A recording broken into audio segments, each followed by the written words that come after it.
Hello students, இது வரைக்கும் எங்களோட சேனலில் நாங்கள் இங்கிலீஷில் பேசிக் லெசன்ஸ் பார்த்துருக்குறோம். எக்ஸசைசஸ் உங்களுக்கு கொஞ்சம் தந்திருக்கிறேன். அதுகளை தொடர்ந்து பார்த்து வந்திருந்தீங்கன்னா ஒரு கொஞ்சமாவது உங்களுக்கு இங்கிலீஷ் நாலேஜ் இம்ப்ரூவ் ஆகிருக்குன்னு நம்புகிறேன். அந்த நாலேஜை வச்சுக்கொண்டு நான் இது ஸ்ரீலங்கண்ட ஆர்டினரி லெவல் எக்ஸாம்ஸ் இங்கிலீஷில் பாஸ் பேப்பர்ஸ் நான் உங்களுக்கு செஞ்சு காட்டுறேன். இதில் உங்களுக்கு ஏதாவது டவுட்ஸ் இருந்தாலோ அல்லது ஏதாவது விளங்காமல் இருந்தாலோ நீங்கள் எனக்கு கொமெண்ட்ஸில் சொல்லுங்கள், நான் அதை உங்களுக்கு கிளியர் பண்ணி விடுறேன். இது சரியான டஃப்பான எக்ஸாம் ஒன்றும் இல்லை, பேசிக்கான எக்ஸாம் தான். நாங்கள் ஆல்ரெடி படித்த எங்களோட லெசன்ஸ் அண்ட் எக்ஸசைஸே இதை செய்கிறதுக்கு தாராளமாக போதும். இப்போ நாங்கள் எங்களோட எக்ஸாம் ஸ்டார்ட் பண்ணுவோம். இந்த பார்த்தோம்னு சொன்னால் முதலாவது exam. The instructions below are to be displayed at each place given. Write the correct letter of the place in the cage given against each instruction. The first one is done for you. நாங்கள் கிளியராக பார்ப்போம். த instruction சொன்னால் கட்டளைகள் அல்லது அறிவுறுத்தல்கள். த instruction below கீழே உள்ள அறிவுறுத்தல்கள். Are to be displayed. Are to be டிஸ்பிளேட்னா காட்சிப்படுத்தப்பட வேண்டியன. At each place. ஈச் பிளேஸ்னா ஒவ்வொரு இடத்துலையும். கிவனுன்னா கொடுக்கப்பட்ட. அப்போ இங்கே தரப்பட்ட இன்ஸ்ட்ரக்ஷன் கீழே தரப்பட்ட ஒவ்வொரு இடங்கள்லையும் காட்சிப்படுத்தப்பட வேண்டியன. ஸோ இந்த ஏதோ ஒரு இன்ஸ்ட்ரக்ஷன் இதில் இருக்க ஏதோ ஒரு இடத்துக்கு தர வேண்டியது. Write the correct letter. Write the correct letter of the place. ரைட்னு எழுதுங்க the correct letter of the place. அப்போ அந்த இடத்துக்கு அவங்க கரெக்ட் லெட்டர் போட்டிருக்காங்க. அந்த சரியான எழுத்தை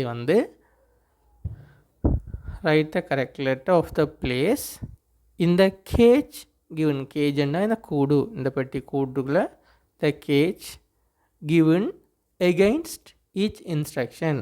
எகெயின்ஸ்டா எதிராக, ஈச் இன்ஸ்ட்ரக்ஷன்டா ஒவ்வொரு அறிவுறுத்தல்களும். ஒவ்வொரு அறிவுறுத்தல்களுக்கும் எதிராக கிவனண்டா கொடுக்கப்பட்ட கேஜெண்டா கூட்டு. ஒவ்வொரு இன்ஸ்ட்ரக்ஷனுக்கும் எதிராக கொடுக்கப்பட்ட கூட்டில் சரியான அந்த எழுத்தை எழுதவும். The first one is done for you. The first one, the முதலாவது, இஸ் டன் செய்யப்பட்டுள்ளது, ஃபார் யூ. உங்களுக்கு தெரியும் இது பேசிவ் வாய்ஸ். பேசிவ் வாய்ஸ் எங்களோட வீடியோஸ் நான் நிறைய போட்டிருக்கேன், அதை பார்த்தீங்கன்னா உங்களுக்கு தெரியும். ஸோ இப்போ நாங்கள் இதில் இன்ஸ்ட்ரக்ஷன் ஒவ்வொரு இடத்துக்கும் உரிய அறிவுறுத்தல் இங்கே இருக்குது. சரியான அறிவுறுத்தல்களுக்குரிய அந்த இடத்தை செலக்ட் பண்ணி போடுங்க. முதலாவது பார்த்திங்கன்னா இது ஒரு கெமிக்கல் ஆய்வுக்கூடம் போல் இருக்குது.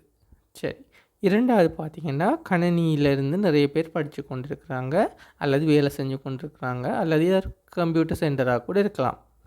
மூணாவது பார்த்திங்கன்னா நிறைய பேர் படிக்கிறாங்க, நிறைய புக்ஸ் எடுக்கப்பட்டிருக்கு, ஒரு லைப்ரரியாக இருக்கலாம். நாலாவது பார்த்திங்கன்னா ஏதோ ஒரு இடம் க்யூவில் நிற்கிறாங்க, எல்லார கையிலையும் பார்சல் இருக்குது. ஒன்றது ஏதாவது ஒரு கவுண்டராக இருக்கலாம் அல்லது பார்சல் ஹேண்ட் ஓவர் பண்ணுறதா இருக்கலாம் அல்லது வேலைக்கு போகிற இடத்துல இது ஒரு ரிசப்ஷனாக கூட இருக்கலாம். ஏதோ ஒரு இடத்துல லைனில் க்யூவில் நிற்கிறாங்க. மூணாவது பார்த்திங்கன்னா ஒரு ஸ்விம்மிங் பூல் குளித்து கொண்டு இருக்கிறாங்க. பக்கத்தில் எல்லாம் மக்கள் நிற்கிறாங்க, ஒரு லேடிங்க உட்காந்துருக்கிறா. ஸோ இது ஒரு ஸ்விம்மிங் பூல். நாலாவது பார்த்திங்கன்னு சொன்னால் பிளாக் போர்டில் ஒரு ஒயிட் போர்டில் எழுதியிருக்கிறாங்க, ஸ்டூடெண்ட்ஸ் இருந்து படித்து கொண்டிருக்காங்க. ஸோ இது ஒரு கிளாஸ் ரூம். அப்போ இதுக்கு என்னென்ன இன்ஸ்ட்ரக்ஷன் ஓரளவு வரலாமன்றதை கெஸ் பண்ணிவிட்டு கீழே பார்ப்போம். முதலாவது போரோ 2 books at a time. போரோன்னு சொன்னால் இரவல் வாங்குதல் அல்லது கடன் வாங்குதல். Borrow two books at a time.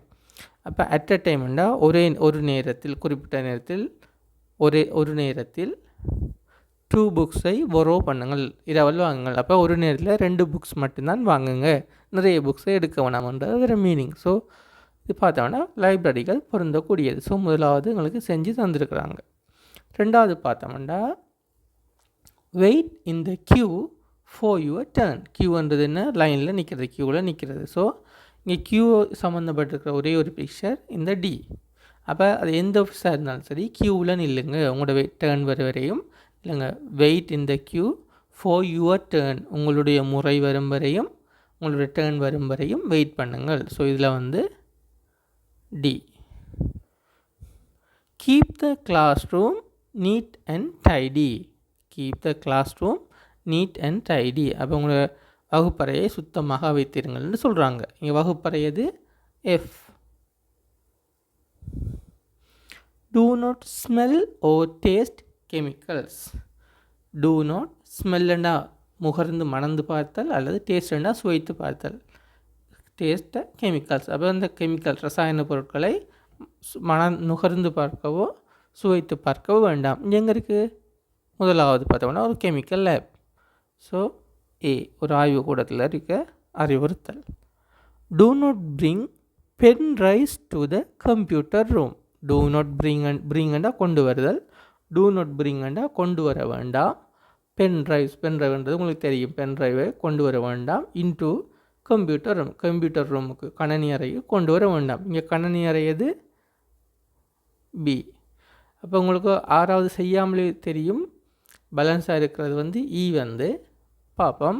Two not run, ஓட வேண்டாம். The area is slippery. இந்த ஏரியானா இந்த பிரதேசம் வந்து ஸ்லிப்பரின்னா வழுக்குதல். ஸ்லிப் ஆகிட்டேன் என்றால் வழுக்கி விட்டேன். ஸோ ஸ்லிப்பரி என்றால் வழுக்கும் தன்மையாக இருக்கிறது. Area is slippery. எங்கள் நீச்சல் குளத்துக்கு பக்கத்தில் அது பாசிபிள். எங்களோட விடை வந்து இ. ஸோ இது பார்த்தோம்னா சரியான சிம்பிளான ஒரு இது. உங்களுக்கு அந்த வசனம் கூட விளங்காட்டி கூட பரவாயில்ல. இங்கே புக்ஸ்ன்றதை வச்சுக்கொண்டு இந்த முதலாவது வசனத்தை கண்டுபிடிக்கலாம். கியூன்றதை வச்சுக்கொண்டு இந்த வசனத்தை கண்டுபிடிக்கலாம். கிளாஸ் ரூம்ன்றதை வச்சுக்கொண்டு இந்த விடையை கண்டுபிடிக்கலாம். கெமிக்கல்ஸ்ன்றதை வச்சுக்கொண்டு இதை கண்டுபிடிக்கலாம். கம்ப்யூட்டர் ரூம்ண்டு அதுலேயே இருக்குது, அதை கண்டுபிடிக்கலாம். ஸோ அஞ்சாவது இந்த கடைசி விட உங்களுக்கு தெரியாட்டி கூட பரவாயில்ல. இதெல்லாம் சரியாக போட்டிங்கன்னாலே இந்த ஆறாவது விட சரியாக போடுவீங்க. ஸ்லிப்பர் என்றது தெரிஞ்சாலும் உங்களுக்கு போதும். சரிதானே? ஸோ சரியான ஈஸியான ஒரு கேள்வி. இப்படி ஒரு எக்ஸாம் வந்தால் நீங்கள் இதுக்கு வந்தீங்க ஃபுல் மார்க்ஸ் எடுக்கலாம். இதுக்கு தேவையான அளவுக்கு பேசிக்கான சில சொற்களும் சின்ன சின்ன கிராமர் தான் இதில் இருக்குது. இதெல்லாம் ஆல்ரெடி எங்களோட சேனலில் போட்டிருக்கிறேன். ஃபஸ்ட் டைம் பார்க்குறவங்க பார்த்து கொள்ளுங்கள். ரெண்டாவது test. Fill in the blanks பிளாங்க்னா இடைவெளிகள் நிரப்புகள். இந்த ஃபாலோவிங் டயலாக். ஃபாலோவிங்னா கீழ் வருகின்ற இல்லை தொடர்ந்து வருகின்ற பின் வருகின்ற டயலாக்னா உரையாடல். Fill in the blanks in the following dialogue. பின்வரும் உரையாடலிலே இடைவெளிகளை நிரப்புங்கள். Using the words. Using the words என்றால் சொற்களை பயன்படுத்தி. Given in the box. இந்த பெட்டியில் தரப்பட்டுள்ள சொற்களை பயன்படுத்தி இந்த உரையாடலில் உள்ள இடைவெளிகளை நிரப்புங்கள். Write the letter of the correct word. Correct வேர்டுக்குரிய அந்த எழுத்தை எழுதவும். இந்த ஸ்பேஸ் கிவன் தரப்பட்ட இடைவெளியிலே சரியான சொல்லுக்குரிய எழுத்தை எழுதுங்கள். இங்கேயும் த first one is done for you, முதலாவது செய்யப்பட்டுள்ளது. சரி, இதை பார்ப்போம். நமக்கு ஃபஸ்ட்டு அது என்னென்று தெரியலை. ரஃப்பாக நாங்கள் இதை நிரப்போம். முதல் ஒரு பேசிக்காக பார்ப்போம். சிவாவும் ஃபாத்திமாவும் டயலாக் பேசி கொண்டிருக்கிறாங்க. அப்போ சிவா சொல்கிறாரு, இஸ் திஸ் யுவர் ஆல்பம். ஆல்பம்னா உங்களுக்கு தெரியும், ஒன்று புகைப்பட தொகுப்பும் ஆல்பம்னு சொல்லுவோம், அல்லது பாடல்களை வெளியிட்டு தொகுப்பாக வெளியிடுறதையும் ஆல்பம்னு சொல்லுவோம். இசை தொகுப்பு மியூசிக் ஆல்பம்னு சொல்லுவோம். அப்போ நமக்கு இது என்னென்னு தெரியாது, பார்ப்போம். So is this your album, இது உங்களுடைய ஆல்பமா? ஐ ஆம் ஷுவர், எனக்கு நிச்சயமாக தெரியும். This is you in the first. இந்த ஃபஸ்ட் ஏதோ ஒன்றில் நீங்கள் தானன்றது எனக்கு நிச்சயமாக தெரியும். நமக்கு முதலாவது அவங்களே செஞ்சு தந்துருக்காங்க ஃபோட்டோ. அப்போ ஃபோட்டோ நீ தந்த தலைவர் வந்துட்டு ஃபோட்டோ ஆல்பத்தை பற்றி பேசுகிறார். So I am sure this is you in the first photo. அந்த முதலாவது ஃபோட்டோவில் இருக்கிறது நீங்கள் தான்ன்றது எனக்கு நிச்சயமாக தெரியுது. ஸோ ஃபாத்திமா சொல்கிறா, yeah that is that's in front of my grandparents' house. That's in front of my grandparents' house. அதாவது எனது கிராண்ட்பேரண்ட்ஸ்களுக்கு முன்புறம், in front of the grandparents house. ஒண்ட இந்த இங்கிலண்டு தெரியாது, இருக்கட்டும். ஒண்ட சம்வேர் ஏதோ ஒரு இடத்துக்கு பக்கத்தில், ஏதோ ஒரு இடத்துக்கு முன்னால், அதாவது ஒரு சமவெளியாக இருக்கலாம், மலையாக இருக்கலாம், ஏதோ ஒரு இடம் சம்மந்தமானதுக்கு பக்கத்தில் இருக்கிற எங்களோட கிராண்ட் பேரண்ட்ஸை வீட்டில் முன்புறம் we used to spend நாங்கள் செலவழித்தோம் a few days சில நாட்களை அங்கே செலவழித்தோம் there and அங்கே சில நாட்களை செலவழித்தோம் during school டியூரிங்ன்றது நான் உங்களுக்கு என்னோடய சேனல் பார்த்தவங்களுக்கு நல்லா தெரியும். டியூரிங்ன்றது ஏதோ ஒரு காலப்பகுதியை குறிக்கும். ஸோ ஸ்கூல் சம்மந்தப்பட்ட காலப்பகுதி என்றால் ஒன்று ஸ்கூல் நாட்களாக இருக்கலாம், அது ஸ்கூல் ஹாலிடேஸாக இருக்கலாம். ஸ்கூலில் அது ரெண்டு தான் வரக்கூடிய நாட்கள், டியூரிங் மை ஸ்கூல் ஸ்டடீஸ் அல்லது டியூரிங் ஸ்கூல் ஹாலிடேஸ். அப்போ நம்ம கன்ஃபிடெண்ட்டாக நம்ம இந்த முதலாவது ஏயை போடலாம், டியூரிங் ஸ்கூல் ஹாலிடேஸ். அப்போ அந்த வேர்டு எங்களுக்கு கன்ஃபிடெண்ட்டாக போடலாம். வேண்டாம், டியூரிங்ன்றது இது ஒரு காலப்பகுதியை குறிக்கிறது. இதில் வந்து காலப்பகுதியை குறிக்கிற ஒரே சொல் இங்கே ஹாலிடேஸ் தான். சரி, அடுத்தது சிவா சொல்கிறார், wow, I am sure you'd have enjoyed a பார்ப்போம். ஐ எம் ஷுவர், நான் நிச்சயிக்கிறேன். யூ வுட் ஹாவ் என்ஜாய்ட், நீங்கள் என்ஜாய் பண்ணியிருப்பீர்கள் அ லாட். என்ஜாய்ட் அ லாட்ன்றது வந்து நாங்கள் ஒரு அன்றாட வாழ்க்கையில் பயன்படுத்தக்கூடிய ஒரு சொல். இது உங்களோட சேனலில் நான் நிறைய தரம் இந்த வேர்ட்ஸை பாவிச்சிருக்கேன். இப்போ இந்த இப்படியான ஒரு டயலாக்கை பொறுத்த வரைக்கும் இதை வந்து நீங்கள் டாக்டிக்ஸாக பாடமாக்கி அப்படிலாம் சேர்த்தவள். இதில் வர சொற்கள் எல்லாமே நார்மலாக கேஷுவலாக நாங்கள் அன்றாட வாழ்க்கையில் பயன்படுத்துகிற சொற்கள். So enjoyed a lot. So enjoyed a லாட்ன்றது நான் நிறைய என்ஜாய் பண்ணினேன் என்ற மாதிரி வரும். யா, ஃபாத்திமா சொல்கிறா, yeah we always had a great time. நாங்கள் எப்போவுமே எங்களுக்கு அது நல்ல கிரேட் டைம் மீன்ஸ் நல்ல ஒரு மகிழ்ச்சியான சந்தோஷமான ஒரு டைம், ஒரு காலப்பகுதி. அப்போ எப்போவுமே எங்களுக்கு வந்து நல்ல ஒரு மகிழ்ச்சியான காலப்பகுதியாக இருந்தது. Everyday we use to get up. Everyday, ஒவ்வொரு நாளும். வி யூஸ் டுன்றது நாங்கள் ஏதோ ஒரு விஷயத்துக்கு பழகி இருந்தோம். We use to get up, நாங்கள் எழுந்திருப்போம். ஸோ இந்த கெட்டப்போட ஏதோ ஒரு சொல் வந்து அதுக்கு பிறகு and walk along the beach என்ன கடற்கரை ஓரமாக நடந்து கலெக்டிங் சீசல்ஸ்ன்றது சிப்பிகள். இப்போ நாங்கள் கடற்கரை ஓரமாக நடந்து சிப்பிகளை சேமிப்போம். சரி, அடுத்தது இப்போ இதுக்குரிய சொல்லும் எங்களுக்கு தெரியலை, இருக்கட்டும். Hey I dash collected seashells when I was small. அப்போ இதில் வந்து வரக்கூடிய சொல் எதுன்னு பார்த்தோம்னு சொன்னால், முதலாவது ஃபாத்திமா சொல்கிறா அவள் தான் சீசல்ஸ் சிப்பிகளை பொறுக்கினன்னு சொல்லும்போது, சிவாவும் சொல்கிறாரு நான் ஒரு ஒரு ஒரு விஷயத்தை ஒருவர் சொல்லும்போது ரெண்டாவது ஆள் சொல்லும்போது நானும் செய்தேன்னு தான் சொல்லுவோம். என்ன, இப்போ நானும் என்ற இடங்களில் வர சொல் வந்து also. I also collected seashells when I was small. சிறு வயதாக இருக்கும்போது நானும் சீசல்ஸை கலெக்ட் பண்ணினேன். எங்களுக்கு மிஞ்சி இருக்கிற சொல் வந்து பீச்சும் ஏலியும். சரிதானே? இப்போ இங்கே வந்து பார்த்தோம்னா நான் முதலில் சொன்ன மாதிரி house on the early end வராது, house on the beach end தான் வரும். சரி, house on the beach.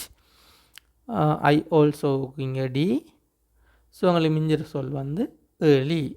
So we get up early, we use to get up. அப்படி நாங்களும் நேரத்துக்கு ஏர்லி என்று சொல் வந்து 2-3 விதமாக நாங்கள் காமனாக பாவிக்கிறது. ஒன்று வந்து early in the morning, get up ஏர்லின்னா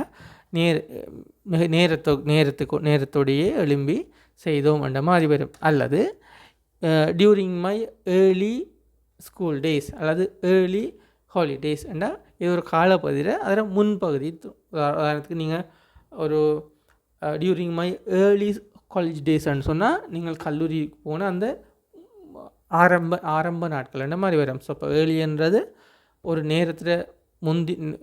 நேரத்துக்கு செய்கிறதையும் வரும், அல்லது ஆரம்ப காலத்தை குறிக்கிறதுக்காகவும் நாங்கள் பாவிக்கலாம். சரிதானே? ஸோ நானும் சீசல்ஸ் கலெக்ட் பண்ணினேன் இங்கே சொல்கிறாரு. அதுக்கு பிறகு ரியலி, உண்மையாகவா, we all have had same hobbies. We all have had same hobbies. நாங்கள் வந்து சேம் ஹாபீஸை வைத்திருந்தோம் அல்லது கொண்டிருந்தோம். சேம் ஹாபீஸ்ன்றது வந்து பொழுதுபோக்கு அல்லது வேடிக்கையாக நாங்கள் செய்கிறது பழக்கமாக செய்கிறது விஷயங்கள். சின்ன வேலை ஸ்டாம்ப் கலெக்டிங் அப்படி எப்படி செய்கிறது வந்து என்ன ஹாபீஸ். ஹேவன் வி இல்லையா என்ற மீனிங் வரும். இந்த ஹேவன் வி என்றதும் நான் உங்களுக்கு ஆல்ரெடி படிப்பிச்ச இஸ்இன்ட் இட் அப்படி என்ற டைப்பில் தான் வரும். அதோ எங்களுக்கு லெசன்ஸை பார்த்துக்கொள்ளுங்க. எஸ் அஃப்கோர்ஸ் ஆமாம் அப்படித்தான். இஸ்இன்ட் இட் கிரேட் அது ஒரு நல்ல விடயம் இல்லையா என்ற மாதிரி மீனிங் வரும். இதுக்கு எக்ஸாக்ட்லி தமிழ் டிரான்ஸ்லேஷன் இல்லை. ஸோ இது வந்து பார்க்க பெரிய கஷ்டமான ஒரு டயலாக் மாதிரி இருந்தாலும் உங்களுக்கு வந்து இதெல்லாம் வந்து ஈஸியாக வழக்கமாக நாங்கள் டே டு டே லைஃப்பில் பாவிக்கிற சொற்கள் தான்.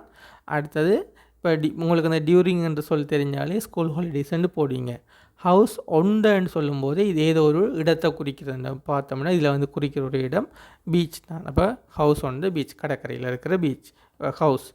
அடுத்தது வி என்ஜாய்டு லொட்டுன்றது ஒரு common phrase. We get up early என்றது ஒரு காமன் ஃப்ரேஸ்.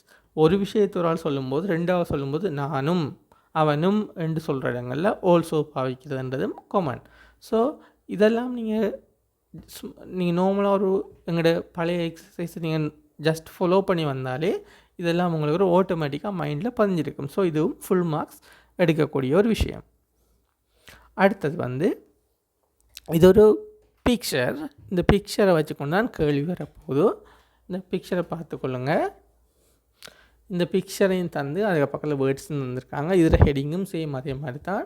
இந்த பிக்சரை வச்சுக்கொண்டு கீழே அடுத்ததாக தந்திருக்கிற இந்த இடைவெளியை நீங்கள் நிரப்ப போகிறீங்க. இதுலேயும் ஃபஸ்ட் வந்து உங்களுக்கு செஞ்சு தந்திருக்காங்க. நல்லா இந்த பிக்சரை நல்லா பார்த்துக்கொள்ளுங்க. இந்த வீடியோ போஸ்ட் பண்ணி வச்சு இந்த பிக்சரையும் பக்கத்தில் இருக்க வேர்ட்ஸையும் பார்த்துக்கொள்ளுங்க. இது நெக்ஸ்ட் ஸ்லைடுக்கு போகிறதால இந்த வேர்ட்ஸை நீங்கள் ஒரு சின்ன பேப்பரில் எழுதி வச்சுட்டு அடுத்ததாக போனோம்னு சொன்னால் உங்களுக்கு வந்து ஈஸியாக இருக்கும். இப்போ இந்த பிக்சரில் என்ன நடக்குது இப்போ பார்த்தோம்னு சொன்னால் இது ஒரு வயல்லிருந்து நெல்லை வந்து தூற்றி கொண்டு இருக்கிறாங்க. பழைய முறைப்படி இயற்கையான காற்றடிக்கும் போது உயரத்துலேருந்து நெல்லை ஒரு ஆள் தூற்றி கொண்டு இருக்காரு. கீழே நெல் விழுது. அப்போ இந்த நெல்லை வந்து ஒரு ஆள் 2 ஆண்கள் தூற்றும்போது அவங்களுக்கு இப்போ உதவியாக ஒரு பெண் வந்து நெல்லை எடுத்து இந்த மூட்டையில் கட்டி கொண்டு இருக்கிறார். இது ஒரு வயலுக்கு பக்கத்தில் ஒரு பெண் வந்து கூடையில் ஏதோ ஒன்று சுமந்து கொண்டு வாரா. கையில் ஒரு பயிருக்கு சின்ன ஒரு கேர்ள் ஒன்று பக்கத்தில் வாரா. அவட கையிலையும் இது ஒரு பார்சல் இருக்குது. இது வந்து ஸ்ரீலங்காவில் வந்து ஒரு சிங்கள ஸ்டைலில் வந்து பாரம்பரியமாக அவங்க சாப்பாடு கொண்டு வர ஸ்டைல் இதுதான். தலையிலையும் இவங்க கையிலையும் சொன்னது பனையோலைப்பட்டி அல்லது பிரம்பால் செஞ்சப்பட்ட கூடையாக இருக்கும். இதில் வந்து சாப்பாடு கொண்டு வராங்க. இங்கே பார்த்தோம்னா ஒரு வண்டி ஒன்று மாட்டு வண்டி ஒன்று போகுது. சாலை ஓரங்களில் மரங்கள் இருக்குது. இதை வச்சுக்கொண்டு நாங்கள் பார்ப்போம். இதில் ஏதாவது நாங்கள் நோட் பண்ண விஷயங்கள் இருந்தால் இந்த கேள்வி செய்யும்போது திரும்ப இந்த பிக்சர் ஒருக்கா வந்து பார்ப்போம். I recently visited a village. நான் அண்மையில் ஒரு கிராமத்துக்கு விசிட் சென்றிருந்தேன். And this is the picture. இந்த படம் தட் ஐ ட்ரூ அண்டா ட்ரோவோட past. So I drew for an art competition. ஒரு ஓவிய போட்டிக்கு நான் வரைந்த ஒரு படம். So recollecting a scene in my visit. ரீகலெக்டிங்னு சொன்னால் அதை நினைவுபடுத்தி அப்படின்னு நினச்சிக்கொள்ளுங்க. So okay, recollecting a scene of my visit. அப்போ நான் அண்மையில் போன ஒரு கிராமத்துக்கு போயிருந்தேன். இந்த படம் வந்து அங்கே போன அந்த நினைவுகளை நான் ஞாபகப்படுத்தி ஒரு ஆர்ட் காம்படிஷனுக்காக ஓவிய போட்டிக்காக வரைந்த படம். ஸோ கிளியராக சொல்லிட்டாங்க. இது வந்து ஒரு ஓவியம் வரைந்தப்பட்டது village style. This is a paddy field. paddy fieldன்னு சொன்னால் நெல் வயல். During the harvesting. டியூரிங் என்று சொல் வந்தால் உங்களுக்கு சொல்லியிருக்கேன். அது வந்து ஒரு காலப்பகுதியை குறிக்கிற சொல். அப்போ எங்களுக்கு தந்திருக்கிற அந்த சொற்களை திரும்ப பாருங்கள். அந்த காலப்பகுதியில் என்னென்ன காலப்பகுதி வந்திருக்குன்னு பார்த்தோம்னா அந்த சொல்லியிருக்க ஒரே ஒரு காலப்பகுதி சொல் சீசன் என்றது மட்டும்தான் காலப்பகுதியை குறிக்கிறது. ஸோ டியூரிங் ஹார்வெஸ்டிங் சீசன் முதலாவது உங்களுக்கு அவங்களே நிரப்பி தந்திருக்காங்க. ரெண்டாவது பார்ப்போம். 2 men and a woman are working. 2 men 2 ஆண்களும் ஒரு பெண்ணும் வேலை செய்து கொண்டு இருக்கிறார்கள். இந்த இடத்துல எப்படிப்பட்ட சொற்கள் எல்லாம் வரலாம்னு பார்த்தீங்கன்னா, ஒர்க்கிங் இந்த paddy field அந்த இடத்தை குறிக்கிற மாதிரி வரலாம், அல்லது ஒர்க்கிங் என்ன டைப்பில் வேலை செய்கிறாங்கன்ற மாதிரி சொல்லலாம். ஒர்க்கிங் ஹார்ட் அல்லது ஒர்க்கிங் கண்டினியூஸ்லி, அப்படி தொடர்ச்சியான அவங்க வேலை செய்கிற விதத்தை குறிக்கிற மாதிரி ஒரு சொல்லும் இந்த இடத்துல வரலாம். ஸோ இதை நாங்கள் இப்போ அதுக்கு ஸ்டாப் பண்ணிவிட்டு அடுத்த சொல் போவோம். 2 men are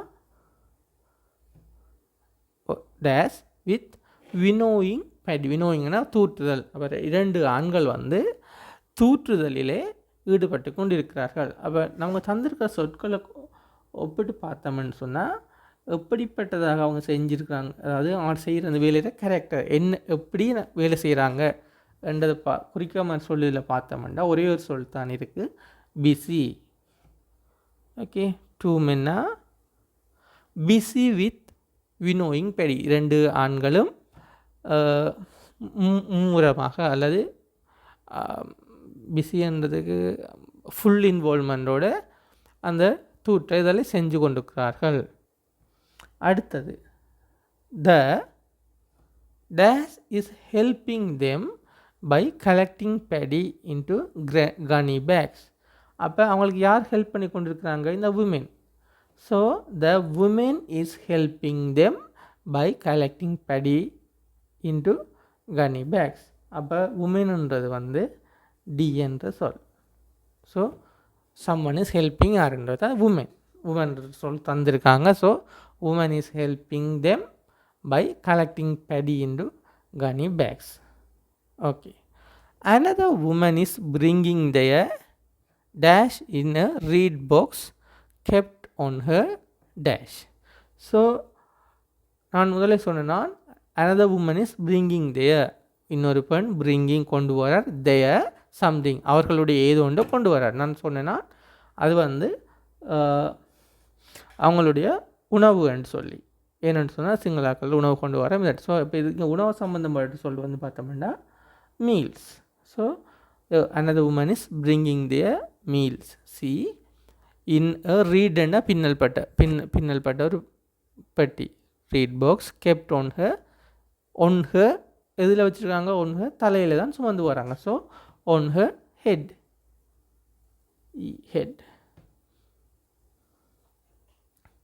A little girl is walking ahead of her headனா முன்னால் ஒரு லிட்டில் கேர்ள் சிறிய பெண் இஸ் வாக்கிங் நடந்து கொண்டிருக்கிறாள், ஹெட் ஆஃப் அவளுக்கு அந்த பெண்ணுக்கு முன்பாக ஒரு சிறுமி ஒருத்தி நடந்து கொண்டிருக்கிறாள். சி இஸ் ஆல்சோ, அவளும் என்ன சேர்ந்து கொண்டிருக்காள்? She is also dash a basket. அந்த பாஸ்கெட்டை அவள் என்ன செய்து கொண்டு வராள். இப்போ கொண்டு வராள்ன்றதை குறிக்கக்கூடிய சொற்கள் பார்த்தோம்னா கேரியிங். அப்போ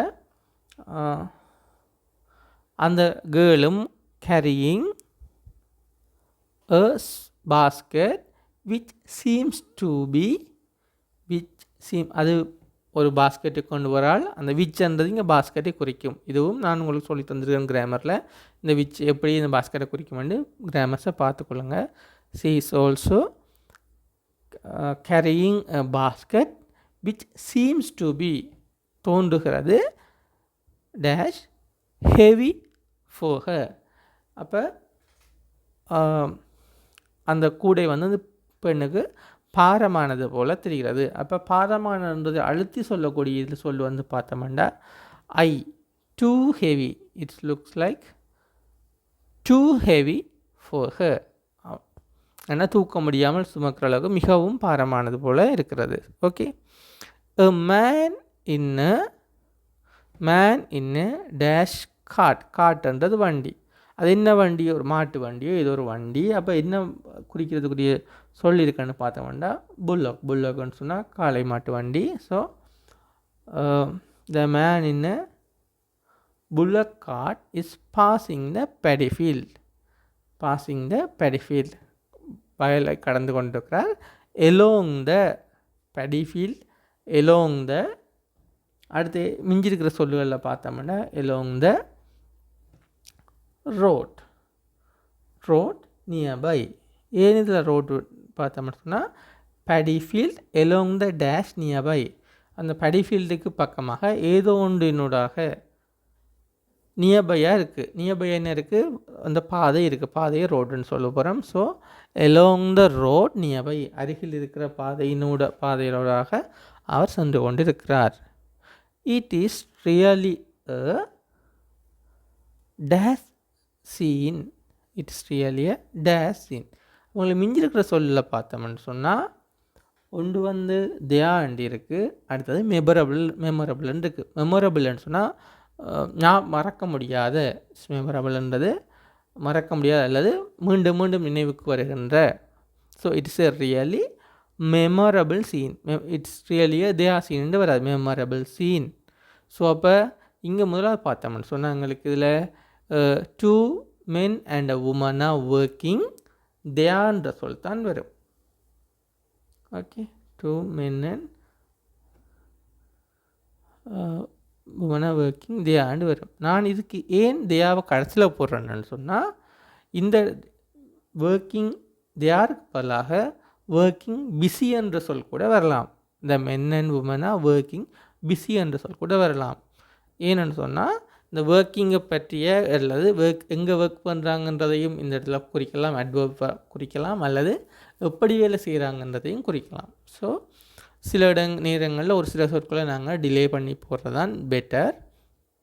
ஆனால் இந்த மூணாவதுக்கு பிஸி என்ற சொல் மட்டும்தான் வரும். அப்போ இந்த ரெண்டாவது சொல்லுக்கு ஒன்று வரலாம், தேன்ற சொல்லும் வரலாம், அல்லது பிஸி என்ற சொல்லும் வரலாம். ரெண்டும் வந்தாலும் சரிதான். ஆனால் இங்கே வந்து பிஸி என்ற சொல் மட்டும்தான் வரலாம், தியா என்ற சொல் வராது. ஸோ கடைசியில் தான் நீங்கள் இதை போட்டிங்கன்னு சொன்னால், முன்னுக்கே நீங்கள் இதை பிஸி என்று போட்டிங்கன்னு சொன்னால் தியார் என்ற சொல்ல நீங்கள் வேறு இடங்களில் போட முடியாமல் இருக்கும்.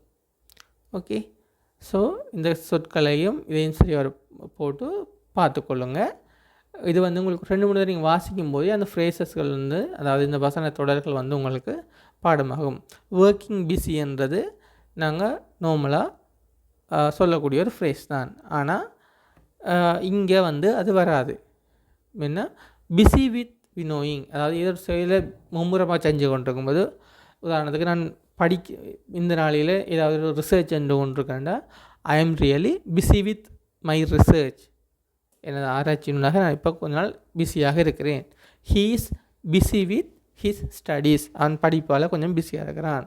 She is busy with her children, அவளோட பிள்ளைகளோடு அவள் வந்து பிஸியாக இருக்கிறாள். அப்போ அது ஒரு ஃப்ரேஸ். பிஸி வித் சம்திங் என்று சொல்கிறது ஒரு ஃப்ரேஸ். அதையும் நீங்கள் டே டு டே லைஃப்பில் நிறைய பார்த்து கொள்ளலாம். சரி, அடுத்தது இந்த 4வது டெஸ்ட்டை பார்த்துட்டு நான் இந்த வீடியோ ஸ்டாப் பண்ணிவிட்டு அடுத்த வீடியோவை போடுறேன்னு என்னென்னு சொன்னால் இது நிறைய பார்ட்ஸ் போகும். Underline the most suitable word. அண்டர்லைன்னா கோடிடவும், த மோஸ்ட் சூட்டபிள்னா மிகவும் பொருத்தமான வேர்ட்டை கோடிடவும், கிவன் வித்தின் பிராக்கெட்ஸ் அடைப்புக்குறிக்குள் தரப்பட்ட மிக பொருத்தமான சொல்லை கோடிடவும், to fill in each blank, அப்போ இந்த ஒவ்வொரு இடவிலையும் சரியான சொல்ல கோடிடவும். The first one is done for you. In a city, there lived a girl of about 5 and she had only her mother. In a city, ஒரு சிட்டியில் நகரத்தில், there lived a girl, ஒரு girl வாழ்ந்து வந்தால், of about 5 and 5 வயது அளவில் ஒரு சிறுமி வாழ்ந்து வந்தால், and she had only her mother, அவளுக்கு அவள் தாய் மட்டும்தான் இருந்தார். தானே, about 5 years என்று போடாட்டி about 5 என்று போட்டாலும் அது 5 வயதுன்றது தான் குறிக்கும். ஸோ இங்கிலீஷில் வந்து இப்படியும் பாவிப்பாங்க. இதெல்லாம் வந்து இப்படியெல்லாம் பாவிக்கலாம்னு நாங்கள் தனியாக படிக்க மாட்டோம். அங்கங்கே வாசிக்கும் போது மற்றவங்களோட உரையாடலை கேட்கும்போது நாங்கள் இப்படியெல்லாம் பாவிக்கலாம்னு பிடிச்சு கொண்டு நாங்களாவே பிறகு பேசக்குள்ள எங்களுக்கு இப்படி about 5 என்று தானாக வரும். she is about 60, he is about 40, இப்படி அவங்களோட ஏஜை சொல்கிறது வந்து தானாக வரும். தனியாக அதை நாங்கள் படிக்கிறதில்ல. ஸோ உங்களுக்கு நிறைய தரம் சொல்லியிருக்கேன், நீங்கள் நிறைய வாசிங்க, நிறைய இங்கிலீஷை கேளுங்க. ஸோ ஆட்டோமேட்டிக்காக தானாக இங்கிலீஷ் உங்களுக்கு வரும். இப்போ இது வந்து பார்த்தோம்னா தே ஆர் லிவ்ட்ன்னு சொல்கிறதால இது வந்து பாஸ்ட் சிம்பிள் டென்ஸில் இருக்குது. சரிதானே? பார்ப்போம். They spend their life happily. ஸ்பெண்ட்ன்றது செலவழித்தல் அல்லது கடத்தி கொண்டு போதல், இன்னும் வாழ்நாளை கழித்தல் அப்படின்ற மாதிரி வரும். தே ஸ்பெண்ட் தேர் லைஃப் ஹாப்பிலி. அப்போ அவர்கள் மகிழ்ச்சியாக வாழ்க்கையை செலவிட்டு கொண்டிருந்தார்கள். தோ தே இல்லை ஒரு டெக்னிக் சொல்கிறேன் கேளுங்க. பெரும்பாலும் ஒரு பந்தி ஒரு விஷயத்தை சொல்லும்போது அது இப்போ ப்ரெசன்ட் சிம்பிளில் போகுமாண்டா இந்த பெரும்பாலான விஷயங்கள் வந்து ப்ரெசன்ட் சிம்பிள்லேயே போகும். அதாவது ஏதோ ஒரு விஷயத்தை பற்றி நம்ம விவரிக்கிறத மாதிரி சொன்னால் அது வந்து ப்ரெசன்ட் சிம்பிள்னா ப்ரெசன்ட் சிம்பிள்லேயே போகும். பாஸ்ட் சிம்பிள்னா பாஸ்ட் சிம்பிள்லேயே போகும். ப்ரெசன்ட் கண்டினியூஸ்னா ப்ரெசன்ட் கண்டினியூஸே போகும். இப்போ இதுக்கு முதல்ல நம்ம ஒரு பிக்சர் ஒன்று நாங்கள் டிஸ்கிரைப் பண்ணோம். அதில் பார்த்தீங்கன்னா அது மோஸ்ட்லி ப்ரெசன்ட் கண்டினியூஸ்லேயே போகும். அதாவது அந்த படத்தை இப்போ நடக்கிற மாதிரி பார்த்து நாங்கள் விவரிக்கிறோம். ஸோ அது ப்ரெசன்ட் கண்டினியூஸ்லேயே போகும். திரும்ப பாருங்கள், அதில் பாஸ்ட் எல்லாம் பெருசாக போகாது. இதில் வந்து பாஸ்ட் சிம்பிளை பொறுத்தாலும் இல்லை மோஸ்ட்லி பாஸ்ட் சிம்பிளாக தான் போகும். ஒரு சில சந்தர்ப்பங்களில் மட்டும் வேறு டென்ஸ்கள் மாறலாம். எங்களோட டென்ஸ் தெரியாதவங்க எங்களோட பேசிக்கான சிம்பிள் டென்ஸ்கள் தந்திருக்கேன். எங்களோட லெசன்ஸை பார்த்துட்டு வாங்க. அப்போ உங்களுக்கு இது ஈஸியாக இருக்கும். So they spend their life happily. தோன்றது உங்களுக்கு சொல்லி தந்திருக்கேன். தோன்னு தனி ஒரு லெசனே போட்டிருக்கேன். தே. இப்போ இது வந்து ஸ்பெண்ட் பாஸ்ட் சிம்பிளில் வரதால் இங்கேயும் வந்து ஹேவ் வந்து ப்ரெசன்ட் சிம்பிள்ன்றது, இது ப்ரெசன்ட் கண்டினியூஸ் வடிவம், இது ப்ரெசன்ட் சிம்பிள் வடிவம். ஸோ தோ தே ஹேட் மெனி ஹார்ட்ஷிப்ஸ். அப்போ அவங்களுக்கு தோண்டா இருந்தாலும் அவங்களுக்கு பல ஹார்ட்ஷிப்ஸ்ண்டா நிறைய கஷ்டங்கள் இருந்தாலும் அவர்கள் வாழ்க்கையை மகிழ்ச்சியாக கழித்தனர். ஸ்பெண்ட், ஹேட் ரெண்டுமே பாஸ்ட் சிம்பிள் வடிவம். த மதர் ஹூ ஒர்க் என்றா இப்போ, ஒர்க்ஸ் என்றாலும் இப்போ. ஸோ மதர் ரெண்டு வரும்போது the mother who dash in a hospital ஏர்ன்டுன்றது பாஸ்ட் சிம்பிள் தானே.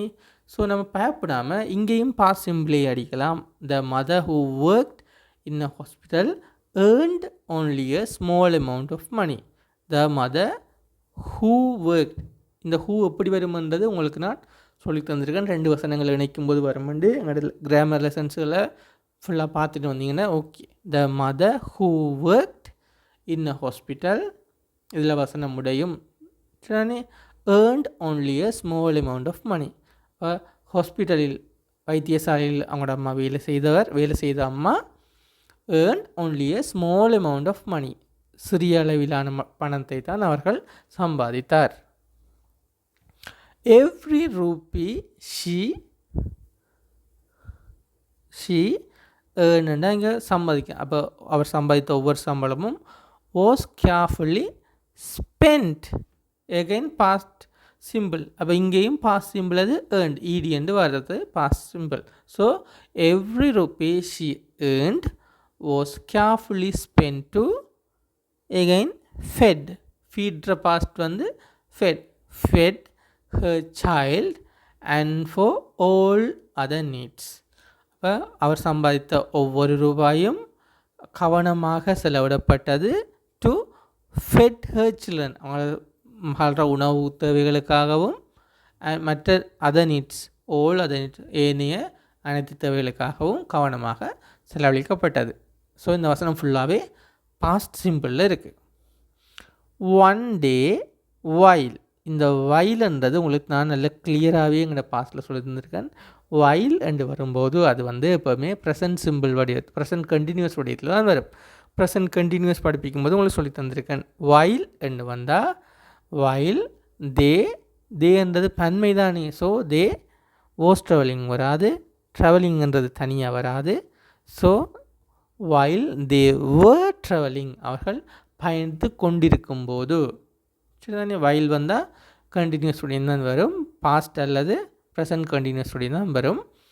While they were travelling in a bus அவர்கள் பஸ்ஸில் பயணித்து கொண்டிருக்கும்போது த லிட்டில் கேர்ள் அந்த சிறியவன் போட் லாட்ரி டிக்கெட் ஒரு lottery ticket lottery ticket I think English Chennai தமிழில் ஸோ ஒரு லாட்ரி டிக்கெட் சீட்டை வந்து அந்த கேர்ள் வாங்கினார் அண்ட் விஷ் என்றா வேண்டிக் கொண்டார் அல்லது விரும்பிக் கொண்டார் wish that she would win the first price முதலாவது பரிசை தான் வெற்றி கொள்வேன் என அவர் விரும்பினார்.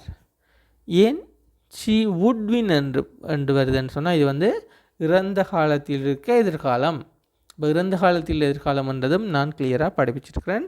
என்னென்னு சொன்னால் இது வந்து ஒரு இறந்த கால சம்பவத்தை பற்றி, இது இப்போ நாங்கள் இப்போ நிகழ்காலத்தில் இருக்கிறோம், இது வந்து இந்த பாஸ்ட்டில் நடக்கிற ஒரு சம்பவம்.